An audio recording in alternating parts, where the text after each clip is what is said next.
অসম কিষাণ জাতি মহাসভাৰ কেন্দ্ৰীয় সমিতিৰ উদ্যোগত তথা শোণিতপুৰ জিলা সমিতিৰ সহযোগত ঢেকিয়াজুলিত অনুষ্ঠিত হৈছে অসম ৰাজ্যিক ভিত্তিত প্ৰথম যুৱ সন্মিলন। এই অনুষ্ঠানত উপস্থিত থাকে তিনিচুকীয়া বিধানসভা সমষ্টিৰ বিধায়ক তথা অসম চৰকাৰৰ প্ৰাক্তন মন্ত্ৰী সঞ্জয় কিষাণ। কেন্দ্ৰীয় সমিতি কিষাণ কৰাৰ জাতীয় মহাসভাৰ বিষয়ববীয়ালৈ অশেষ ধন্যবাদ দিছোঁ। বিশেষভাৱে বাবুল কিষাণ, ৰাজেশ কিষাণ লগতে তেখেতসকলৰ অতীতৰ সৎ প্ৰচেষ্টাৰ বাবে আজি অসমৰ কেইবাটাও জিলাৰ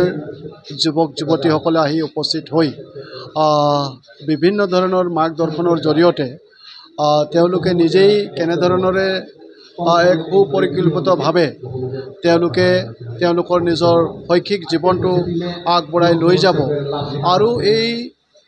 সমাজখনৰ বাবে তেওঁলোকে কেনেদৰে এটা সময়ত গুৰু দায়িত্ব পালন কৰিব ইত্যাদি বিষয়বিলাক আজি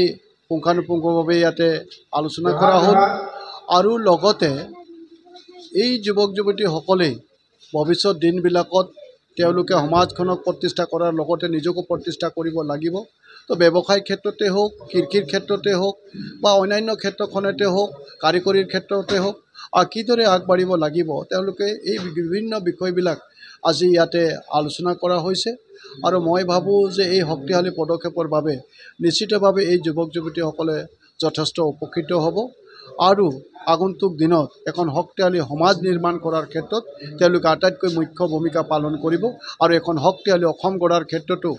তেওঁলোকে শক্তিশালীভাৱে আগবাঢ়ি যাবৰ কাৰণে সক্ষম হ'ব। উল্লেখ্য যে অসমত বসবাস কৰা কিষাণ জাতিৰ যুৱক যুৱতীসকলক শৈক্ষিক, সামাজিক, ব্যৱসায়িক,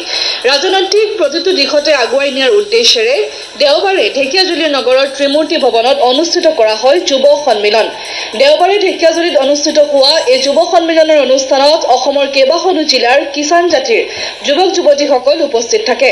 কিষাণ জাতি মহাসভাৰ কেন্দ্ৰীয় সমিতিৰ সভাপতি ৰাজেশ কিষাণে সভাপতিত্ব কৰা সভাত BTCৰ প্ৰাক্তন পৰিষদ জিতু কিষাণ, আদিবাসী কল্যাণ আৰু উন্নয়ন পৰিষদৰ সদস্য দীপেন নায়ক, RSS তেজপুৰ বিভাগ সম্পৰ্কৰ প্ৰমুখ মিলন দত্ত, বিশ্ব হিন্দু পৰিষদৰ সন্তোষ ঠাকুৰ, সদৌ অসম আদিবাসী ছাত্ৰ সন্থাৰ শোণিতপুৰ জিলাৰ উপসভাপতি সুৰেশ তাঁতী, বজৰং দলৰ নেতা ৰবি ভাটিক, কিষাণ জাতি মহাসভাৰ কেন্দ্ৰীয় সমিতিৰ বিষয়ববীয়াসকলৰ লগতে বহুতো বিশিষ্ট লোক উপস্থিত থাকে।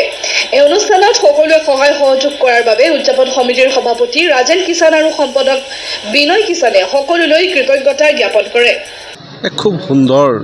বাৰ্তা দিছে যুৱ সমাজক। মই ভাবোঁ যে আমাৰ উঠি অহা নৱপ্ৰজন্মৰ যিবোৰ যুৱক যুৱতীসকল আছে তেওঁলোকে এটা সংকল্পিত তেওঁলোকৰ জীৱন ব্যৱস্থা হ'ব লাগে আৰু তাৰ বাবে 6টা বিষয়ক লৈ পেলাই কিষাণ জাতিৰ যুৱ সন্মিলনত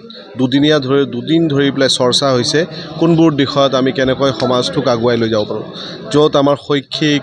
আৰ্থিক ব্যৱস্থা কেনেকৈ ভাল কৰিব লাগে, শৈক্ষিক ব্যৱস্থা কেনেকৈ কৰিব লাগে, আধ্যাত্মিক চিন্তাধাৰাৰ ইয়াত কি গুৰুত্ব আছে, কি মহত্ব আছে, আমি সামাজিকভাৱে কেনেকৈ সংগঠিত হৈ থাকিব লাগে, আজিৰ নতুন যুগত আমি ৰাজনৈতিকভাৱেও আমি কেনেকৈ আগবাঢ়িব লাগে, এই সকলোবোৰ বিষয়বস্তুৰ ওপৰত আলোচনা কৰি আমাৰ যুৱ সমাজক কেনেকৈ আগুৱাই লৈ যাব লাগে তাৰ বিষয়ে চৰ্চা হৈছে। মই ভাবোঁ যে এক খুব সুন্দৰ ব্যৱস্থাপনা কিষাণ সমাজে লৈছে আৰু ইয়াৰ যোগেদি আজি 5খন জিলাৰ যুৱক যুৱতীসকল ইয়াতে থাকি তেওঁলোকে এই প্ৰশিক্ষণ লৈছে আৰু ইয়াৰ যোগেদি আমাৰ উঠি অহা নতুন প্ৰজন্মই বিভিন্ন ছেক্টৰত, বিভিন্ন প্ৰফেশ্যনত তেওঁলোকে আগবঢ়াত সহায় হ'ব আৰু নিজৰ ব্যক্তিগত জীৱন লগতে সামাজিক জীৱনো সুন্দৰ কৰাত তেওঁলোকে যথেষ্টখিনি ইয়াৰ পৰা অৰিহণা পাব।